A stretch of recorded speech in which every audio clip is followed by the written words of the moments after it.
میں نہیں کہتا کہ اس زمانے میں مشورے نہ ہو، میں نہیں کہہ رہا کہ اس زمانے میں تدبیریں نہ کی جائیں، میں نہیں کہہ رہا کہ اس زمانے کے اندر یہ نہ کرو یہ نہ کرو یہ نہ کرو، مگر ہمارا درس اول اور ہمارا پہلا سبق یہ ہے، ہمارا تعلق اللہ سے مضبوط، کوئی مانے یا نہ مانے، یہ قرآن کی تعلیم۔ تو جس زمانے کے اندر حضرت چادر والا مسئلہ، اس کے بعد حضرت عائشہ والا مسئلہ، اس کے بعد حضرت زینب رضی اللہ تعالی عنہم کا مسئلہ، ان تمام مسائل کے بعد قرآن کیا کہتا ہے؟ یا ایھا الذین آمنوا اذکروا اللہ ذکرا کثیرا، اے پیغمبر اللہ کو بہت یاد کیا کرو، اے ایمان والو اللہ کو بہت یاد کرو۔ اللہ اکبر، وسبحوہ بکرۃ واصیلا، صبح و شام اللہ سے تعلق پیدا کرو۔ اللہ سے تعلق کا پیدا کرنا آسان ہے، اور میں آپ سے کہہ رہا ہوں کفر تمہاری طرف کو دیکھے گا بھی نہیں، ارتداد کا دھارا تمہاری طرف کو آئے گا بھی نہیں، شرک تمہاری طرف کو جھانک کر نہیں دیکھے گا، اگر میں اور آپ رب العالمین سے اپنے تعلق کو مضبوط کر لیں۔ لوگوں سے کہہ دیں یہ کرو یہ کرو یہ کرو، کہتے ہیں تو بڑی لمبی کہانی ہو گئی، کچھ آسان والی بتائیے۔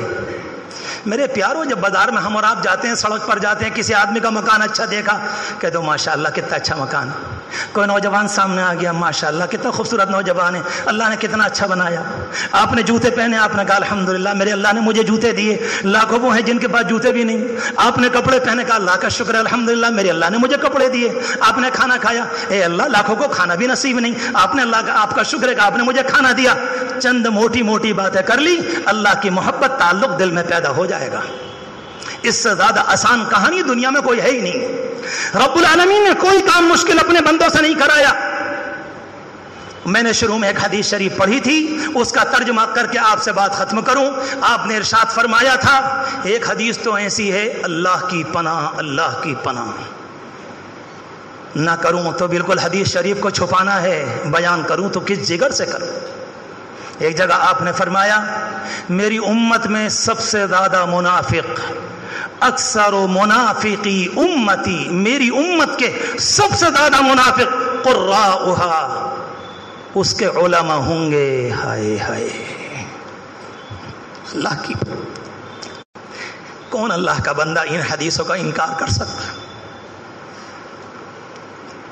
میں اپنے گریبان میں جھانک کے دیکھوں، میری طبیعت کدھر کو جا رہی؟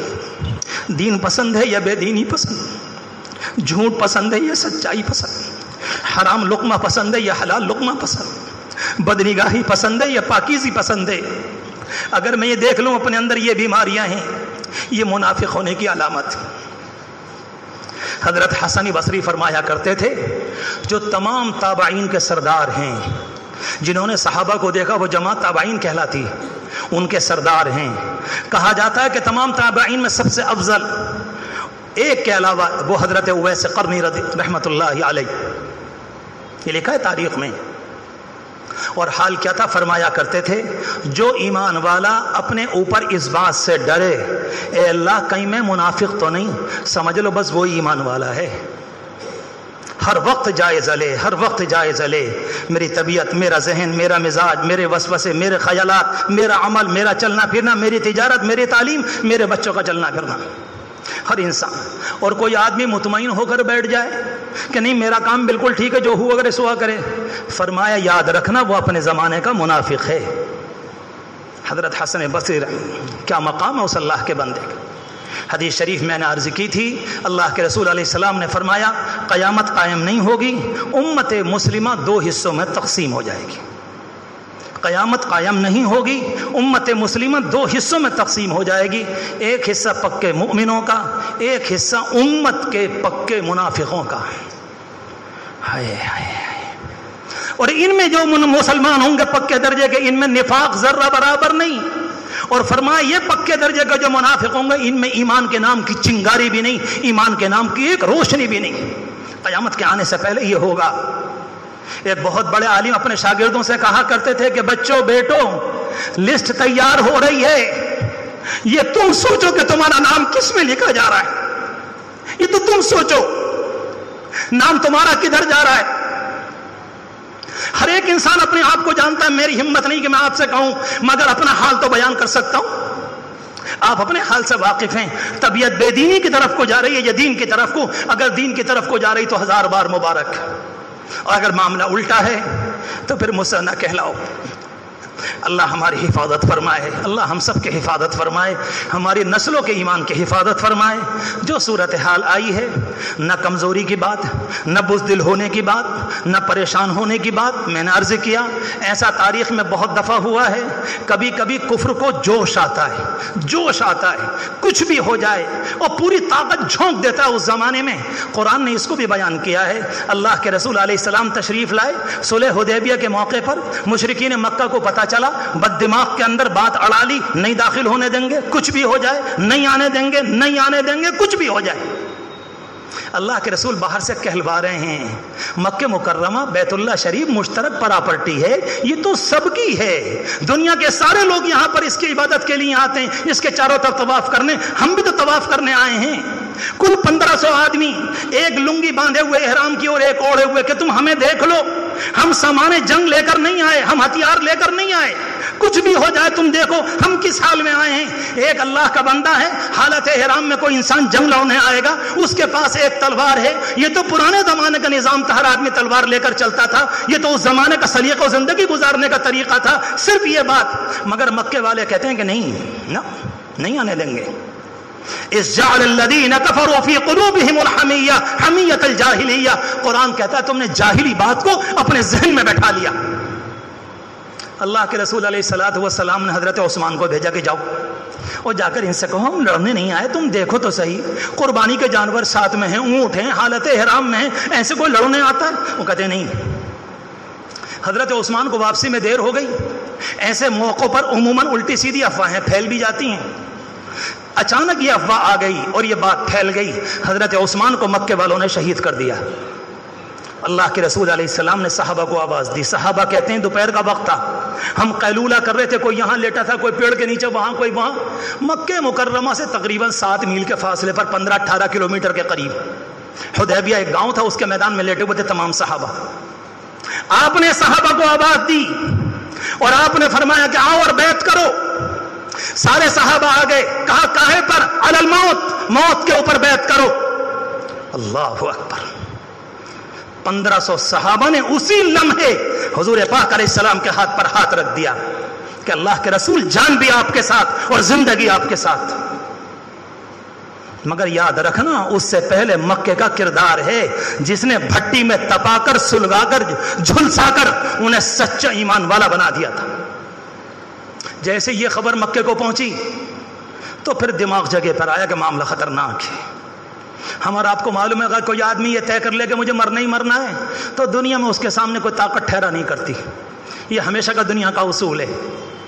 جانوروں میں دیکھ لیجئے، آئے دن آپ جانوروں میں ڈسکوری کے اوپر دیکھ لیں، اگر شیر کسی پر حملہ کرتا ہے تو جانور پوری طاقت اڑا دیتا ہے، دیکھا جائے گا چاہے آخر میں مر جائے، ہوتا کیا ہے وغیرہ وغیرہ۔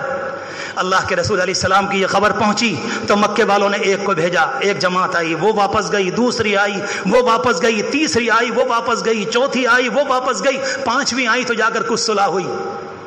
اور اللہ کے رسول علیہ السلام نے کیا فرمایا تھا؟ آج کے دن مکے والے جو بھی مجھ سے بھلی بات کا مطالبہ کریں گے میں ان کی اس بات کو مانوں گا۔ دنیا کچھ دیکھ رہی تھی، دنیا کچھ کر رہی تھی اور نبی کی نگاہ نبوت کچھ اور دیکھ رہی تھی۔ ان لوگوں نے آ کر مطالبہ رکھا آپ اس سال واپس ہو جائیں، اگلے سال آئیں۔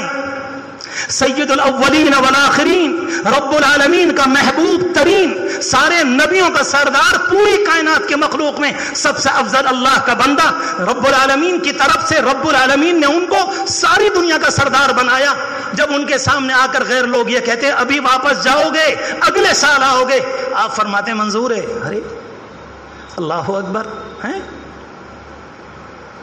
آپ ذرا سوچے تو صحیح۔ اس کے بعد دوسری بات کہتے ہیں اگر ہمارا کوئی تمہارے ہاں جائے گا تم واپس کرو گے، تمہارا ہمارے ہاں آئے گا ہم واپس نہیں کریں گے۔ آپ نے فرمایا منظور ہے۔ اللہ اکبر۔